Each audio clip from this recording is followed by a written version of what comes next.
Halo, selamat pagi pemirsa. Bersama dengan saya Muhammad Arif Rahman Hakim dan saya Nadila Valisa. Di kesempatan kali ini kami akan menemani Anda dalam beberapa waktu ke depan dalam Breaking News. Sengketa antara Indonesia dan Australia terkait Pulau Pasir di selatan Nusa Tenggara Timur kembali menjadi perhatian setelah warga adat Laut Timur mengancam akan menuntut Canberra soal klaim atas pulau tersebut. Pulau Pasir terletak sekitar 170 km dari Pulau Rote, Nusa Tenggara Timur, dan 320 dari pantai barat laut Australia, Indonesia. Dan Australia sebenarnya sudah menyepakati status Pulau Pasir tersebut secara teritorial. Pulau Pasir ini merupakan bagian dari Australia, namun dalam kesepakatan tahun 1974, Australia akan menghormati tradisi warga Rote dan Nusa Tenggara Timur yang nelayannya kerap menjadikan Pulau Pasir ini sebagai titik sehingga untuk mengisi air dan perbegalan lainnya. Tradisi ini telah terjadi bahkan sebelum penjajahan Eropa datang ke Australia. Terkait status Pulau Pasir, Direktur Jenderal Asia Pasifik dan Afrika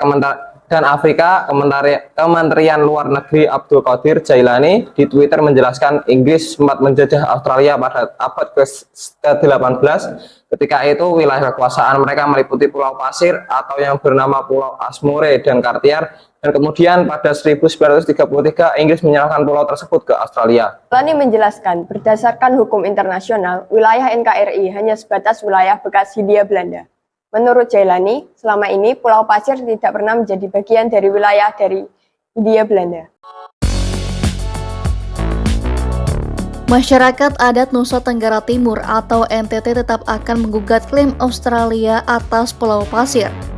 Gugatan tersebut tetap dilayangkan meski Kementerian Luar Negeri RI telah menyatakan bahwa pulau tersebut merupakan milik Australia. Melalui akun Twitternya, Direktur Jenderal Asia, Pasifik dan Urusan Afrika Abdul Qadir Jailani mengatakan bahwa Pulau Pasir tidak pernah masuk dalam wilayah Indonesia.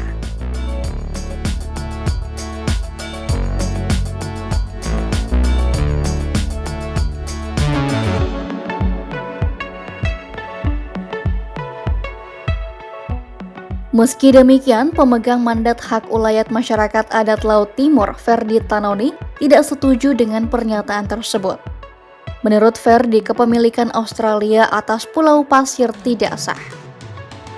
Ferdi menyebut pemerintah Australia awalnya telah mengeklaim gugusan Pulau Pasir secara sepihak. Kemudian, Australia disebut menetapkan zona perikanan serta mengubahnya menjadi zona ekonomi eksklusif Australia.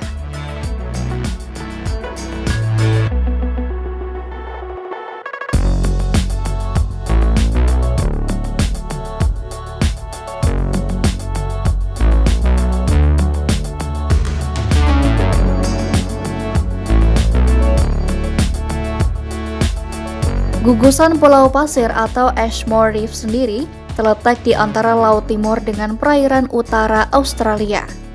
Pulau Pasir ini berjarak sekitar 120 km dari Pulau Rote NTT dan 610 km dari Broome, Australia Barat. Perairan di Pulau Pasir diketahui memang memiliki potensi gas bumi dan minyak yang jumlahnya diperkirakan mencapai 5 juta barel. Sehingga klaim sepihak gugusan Pulau Pasir oleh Australia ini diduga lantaran negara tersebut ingin mendominasi migas di kawasan tersebut.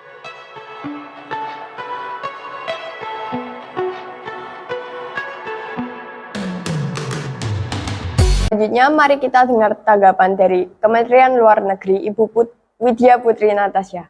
Kewenangan KRI berdasarkan hukum internasional yang kita sebut asas utik consequentis juris adalah bekas wilayah Hindia Belanda. Dan dalam konteks ini, Pulau Pasir atau Asmore tidak pernah menjadi bagian dari wilayah Hindia Belanda. Dengan demikian, ketika Indonesia merdeka, Asmore tidak pernah menjadi bagian dari wilayah NKRI, dan dalam prakteknya, pemerintah Hindia Belanda tidak pernah memprotes klaim atau kepemilikan Pulau Pasir oleh Indonesia. Selanjutnya, Nadia Konita selaku rekan saya sebagai reporter akan mewawancarai Bapak Nabil Faras.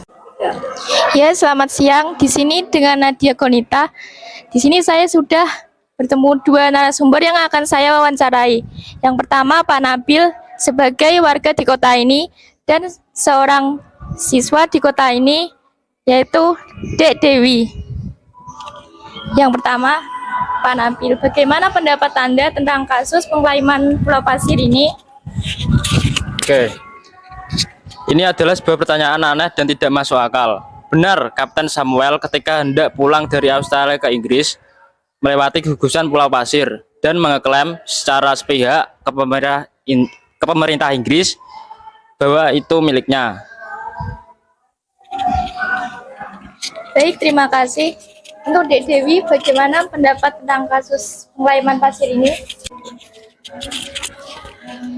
Mereka hanya mengklaim bahwa itu milik mereka, padahal mereka tidak punya bukti bahwa itu milik mereka. Lagi pula Australia juga tidak bertanggung jawab atas tumpahan minyak di ladang Monara yang menyebabkan pencemaran di wilayah Laut Timur, yang menyebabkan ribuan nelayan mengalami kehilangan pekerjaan.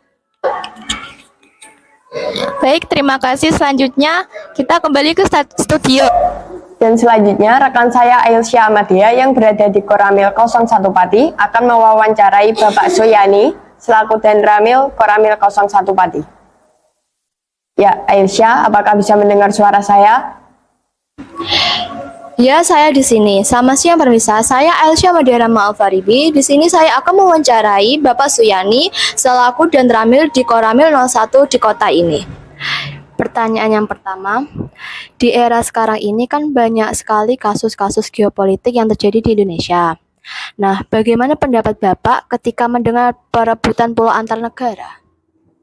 Sebetulnya begini ya, kita perlu ketahui bahwa negara kita ini kan terdiri dari beribu-ribu macam pulau jumlahnya. Ya. Jumlahnya tidak sedikit, namun tidak semuanya itu sudah dibangun di PBB. Mungkin negara luar belum mengerti tentang historis atau keberadaan wilayah kita yang semua itu sudah masuk dalam bingkai Negara Kesatuan Republik Indonesia yang sudah diakui oleh PBB.